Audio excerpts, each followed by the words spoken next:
welcome back to the Citytilidie channel. You're all staying safe and well, and I've got a I didn't know that special. Yes, something dropped through my letterbox. I was very happy to see. It's nice. It's back. Yes, they're back. Well, not as consistently as they used to be, but of course, King of the Kippax.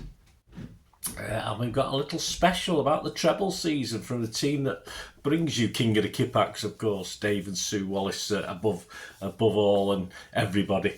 And this is the latest tome from them, which it's not the biggest, but it's all about quality rather than quantity with this one. We'll have a look at a book they've got coming out as well. We'll have a chat about that later. So we're going to have a look through this and look at any facts and oddities around the treble season, plus other bits and pieces as well that are in this publication. So yeah, you can actually, I think they're trying to sell it at the ground as well. Of course, not many days left, is there now, to sell at the ground as I'm recording this one. I've got one home game left, but yeah, you can contact Dave anyway.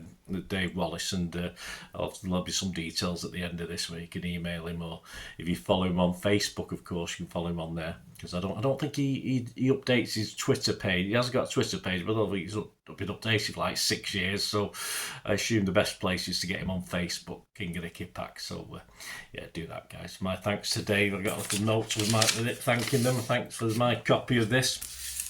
Wonderful. Right, let's have a look inside. The Treble and More's the first thing we're going to look at. And they say the book's title, or the publication's titled Treble Season from the Team That Brought You King of the Kippax. There you go. The Treble and More's the first thing they look at. And he tells us that, Dave tells us that he fell in love with City when he spotted a lad wearing our sky blue shirt in Swinton back in 1955. Now, that's okay. I know Dave's, a little bit older than me, but he was aged 11. I mean, what the hell were you doing till 11? I mean, we were playing cricket? Were you supporting somebody else? Dave, you'll have to tell me, mate. We'll have to have a get-together, won't we, and have a chat about this. Be great to share some memories. Anyway, I have, of course, yeah, I'm sure that will happen. We'll do that.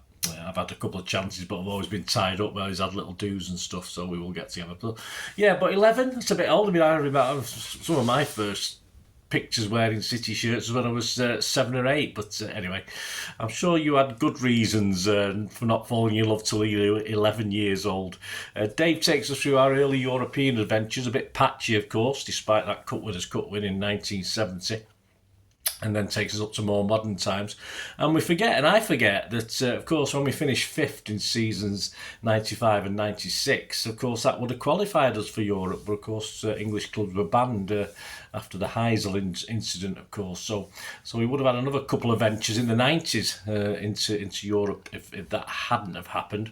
We got back in 2003-04, of course, thanks to being a lovely, kind and gentle team, because we got back through the fair play rules. Yeah, so less bookings and sending offs, and again we were very kind and gentle in the 2008-09 season, weren't we?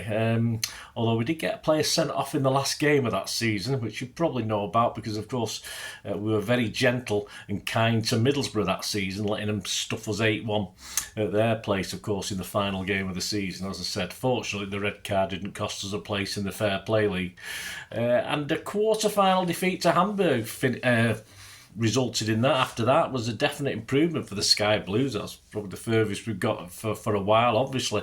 And of course it takes us to more modern times, and we're knocking on the door from our first trip to the Champions League back in the early 2010s.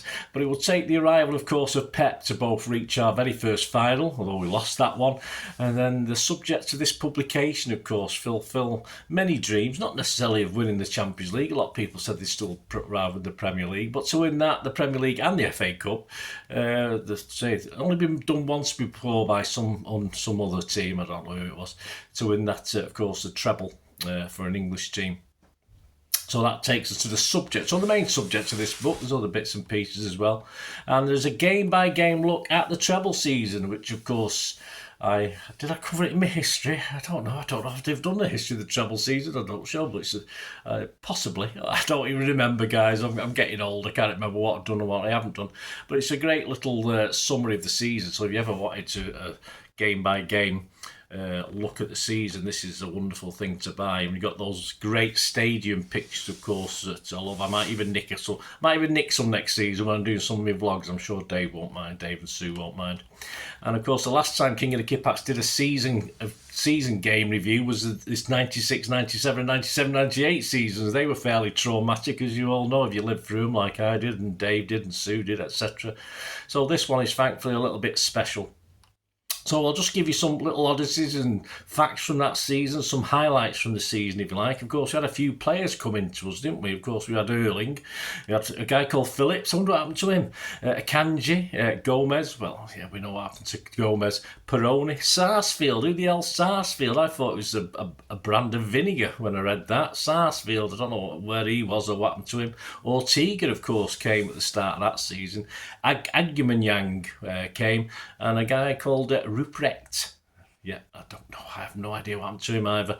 And of course, the first points we dropped in the season was that 3-3 thriller at St James's. We were 3 down at one stage, so that was okay. I think, did they get one sent off? I think they got one sent off and then it got rescinded afterwards, but of course that helped.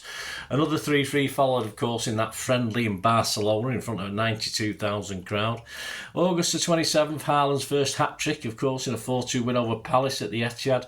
And we finished August, played 5, won 4, drawn 1, but that left us second to Arsenal, which tended to be the story of this season up to the last few games, didn't it? In September, of course, we sadly lost Her Majesty the Queen, and the away game against Wolverhampton Wanderers, which I was at, I think, from memory, had the anthem sung before the game. A couple of wins in Europe versus Sevilla and Dortmund, and remained second to the Gunners at the end of September. We'd played 7-1-5, drawn 2 by them.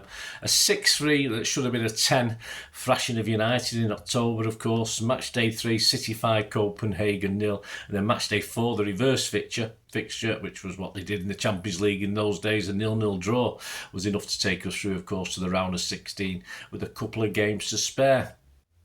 Our first defeat of the season, and trouble inside and out, of course, at that lovely friendly place we like to go to called Anfield. That followed that, and October ended with City. Yep, second again. Played 12, won 9, drawn 2, now lost 1, 29 points, 2 points behind Arsenal. On to November. Our final Champions League game, a 3-1 home win over Sevilla. Weather was horrible that night, I don't know if you remember that. And of course, the sad news, but thankfully it wasn't too sad because he was okay. Buzzer took ill in the stands at that game. Cancelo sent off, and a Haaland 95th minute penalty winner against Fulham. That was a close call. Fulham's neighbours Chelsea were then beaten 2-0 in the Carabao Cup. And more West London opposition the next game with the arrival, of course, of the Bees, Brentford. And a standing ovation before the game for our legend Dave Watson. And of course, Buzzer was back in the stands where he belongs.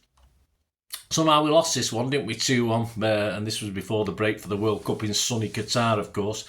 16 of our playing squad flew out, and our players played lots more minutes than any other English clubs. I think about 1,000 minutes more, our combined total of playing minutes compared to any other English club. And the league table stood after that Brentford game. Yeah, Arsenal played 14, won 12, drawn 1, lost 1. They were doing very well, 37 points. We were 5 points behind, played the same game as 14. We'd won 10, drawn 2 and lost 2 by then. In December, a friendly against Girona, at what we call now the Joey Stadium, of course. I was bloody freezing for that one. I stood in one of those ends and my feet were freezing. It was like the old days, stood on the Kippax and my feet freezing, but I couldn't have a pint in my hand to shiver and drink while I was watching the game. But God, that was a cold day. Were you there that day, guys? Oh, it's freezing. 3-2 win over Liverpool in the Carabao Cup. I'm back to the league with a victory, 3-1 at Leeds United. Despite Alvarez showing off his World Cup winners medal, with them following an annoying 1-1 home draw with Everton. So we were now 7 points behind Arsenal. January, 2 wins over Chelsea, the league and the FA Cup. Then a quadruple was taken from us in a pathetic, and it was pathetic, I was there that night, we were absolutely awful. A pathetic 2-0 loss away at Southampton in the Carabao Cup. And then the debacle in Trafford this month as a shocking decision for that offside goal for them. And we lost our heads, sadly, on the pitch, off the pitch as well. And we lost the game, of course. We bounced back with that rearranged Spuds game. We were 2 down, but we hit back for a 4-2 win. And we're only 5 points behind Arsenal, but they now had a game in hand by the end of January, so it was looking good for them. February 6 away games and February 6 away games and 1 at home. And it started poorly, but not an unexpected, with a 1-0 loss at the new Tottenham Stadium. By the time Villa arrived, the atmosphere was ramped up a little bit at the Etihad. It was quite vociferous that day, following, of course, the bombshell of the 115 charges. And a win at the Emirates put us back on track, of course. But then we only got a draw at the City ground, which sort of dampened it after beating Arsenal at the Emirates. We moved on in the FA Cup with victory at Ashton Gate. I was there that day, and finished February 2nd, 2 points behind Arsenal. But again, they still had a game in hand, so in theory it could be 5 points behind them. In March, we marched on, beating Leipzig 7-0 in the round of 16 second leg, and 6-0 we beat Vinny's boys, of course, as Burnley visited the Etihad as we reached another FA Cup semi-final. And now City had a game in hand over Arsenal, but we're now sat 8 points behind. So worst case scenario, 5 points, or best case. April, a nice win over Liverpool, of course, a 4-1 aggregate win over Bayern in the Champions League quarter-finals. And we finished the month off with a glorious 4-1 home win over Arsenal and a nervy 2-1 win at Fulham. We now sat just a point behind Arsenal, but more importantly, we had a game in hand. And by the 21st of May, the visit of Chelsea, a fairly tight 1-0 win, but it was all done in glorious party mood because Arsenal had lost the previous day, so we could celebrate winning the title yet again. So we did take our eye off the ball a little bit for the final 2 trips to Brighton and Brentford, a draw and a loss, of course, for those 2. The final table had us 5 points ahead of Arsenal, and the first Manchester FA Cup final derby ended in victory. Yep, just one leg left for the treble, and on a glorious night, as we know, in Istanbul, apart from trying to get away from the place afterwards. Glorious night in Istanbul, we completed our Buzz Aldrin treble, I call it, don't we? Because no one ever remembers the second ones to do it, do they? Dave, reprints a class of 22-23 summary that was taken from his King of the Kippax issue 297. It's just a sort of one sentence on each player, just some quite clever, actually. You think, oh yeah, he was right on that one, or yeah, he was wrong on that one, but I think it might have been done by Birth. He did the sort of class of 2020, class of whatever season it was. So it might, but I couldn't quite see who it was on here, but I think it was Birth. Edison, the boy's done good. There you go. Carson, his second Champions League win. Walker on his way to Bayern, rumours. Obviously it never happened, but of course he will be on his way eventually. Diaz, a powerhouse hero colossus. Yep, Stones, truly wonderful player. Stay fit, Johnny boy. Aki, all-round good egg, he is. Cancelo, things picked up dramatically following his departure. Bit cruel, but true. Laporte, clearly playing whilst injured solely for the good of the team. Yeah, I do miss Eric. Gomez, a long way off our standard. Yeah, that's true. Akanji, a phenomenal first season. Yeah, he's done okay. Lewis looks a fantastic prospect. He did, and he is. Phillips, make weight in a deal for Rice or whatever. Well, Rice never came, did he? So it's we had to do the whatever, but that was a bit of a flop as well. Gundo, cometh the hour, cometh silky ilky. Yeah. Grealish, if the best coach in the world fancies you here, is nothing to worry about. Oh, okay. Rodri, the bloke, is a genius. So say all of us. KDB, another genius, the like of which we may never see again. That's very true. Bernardo, one of Pep's go-to guys. Yep. Peroni sounds like a beer. He did. Foden, a beautiful footballer. He was and is and could be again. Palmer next season is the one to kick on. Yeah, probably. Not for us, though. Haaland, what a diamond. We are privileged to witness. We are, still are. Alvarez, if a massive offer came in, I'd be tempted to take it. Yeah, good point. Mahrez has been a great player for City, of course he was. And the publication finishes with some fans' views and news of a new book, as I said, by Dave and Sue. I'm sure all the team are involved that have contributed to King of the Kippax over time. The people selling it as well on the streets, those guys who have to, people coming up to them saying, is that a programme? Certainly in the old days anyway, when Dave used to first sell the thing outside Main Road. And it's just a book about the exploits between 1988 and 2024. So Dave and Sue are hoping to have this available for the autumn of 2025. So if you're interested in being a subscriber for this, you don't have to pay anything yet. Just give them your interest, and you can contact them at kotk.fanzine@gmail.com. So that's all small letters, kotk.fanzine@gmail.com. And of course, if you want information on this, if copies are still available as well, just get in touch, as I said, through Facebook or the email. But there you go. And they finish with a quick sum up of the 4 in a row, of course, which happened the season after, with pictures. Yeah, some nice pictures of the Olympiacos Stadium where we played Sevilla, of course, in that Euro trophy, and the King Abdullah Stadium, of course, where we took part in the Club World Cup. Great images as well. So thank you. There you go. Hope you enjoyed this little special. Whetted your appetite, and it's always great to promote stuff from King of the Kippax. I try and use stuff from theirs when I'm doing my history vlogs and various years, match reports, comments, etc. So I always keep that alive in what I do anyway, as long as I'm around. So yeah, my love to Sue and Dave. Right, there you go, guys. Thanks for watching. Please, if you have any comments, any thoughts, just get in touch. If you got a copy yourself, did you enjoy it? And yeah, if you like what I try and do on the channel, try and do a magazine sort of vlog, if you like. Sort of, as many of you know, in the 80s, 1988, in fact, when Dave started his King of the Kippax, I was trying to start an official magazine that hopefully would have some links into City officially, rather than being a fanzine, being more of a magazine, but it sort of never happened. So that's where the Citizen comes from, of course, in my thing. But so in a way, me and Dave were sort of linked all those years ago, because I was doing these sort of things for computers. But obviously football, I was going to try and do something a little bit different for football, but never happened. But thankfully we've had Dave and Sue and King of the Kippax for all that time. Let us know your thoughts, guys. If you like what I try and do through the channel, as I say, I could never put out a magazine, but I can do a vlog magazines. This is what I call these. If you like to support me in any way, it's always much appreciated, and there are ways of doing that. And to find out just a couple of ways of doing that, please stay watching and listening.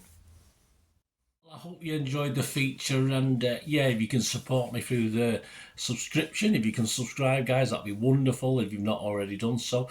We do actually have memberships at the moment, just 99p a month, so you get access to all my City stuff, including all the history vlogs, dozens and dozens not been published yet, that you get immediate access to, and every time I do a edit and do a vlog, you get immediate access to it as well. So you can have a copy of scripts as well if you want any hard copy of the sort of things I do on matches and teams and managers and players, etc, etc. So if you can join the membership, that'd be wonderful. We do fine. And yeah, if you want to support the channel just by watching the ads, that helps. Watch the ads, let them play through while you just have to check your phone or something, let it play out.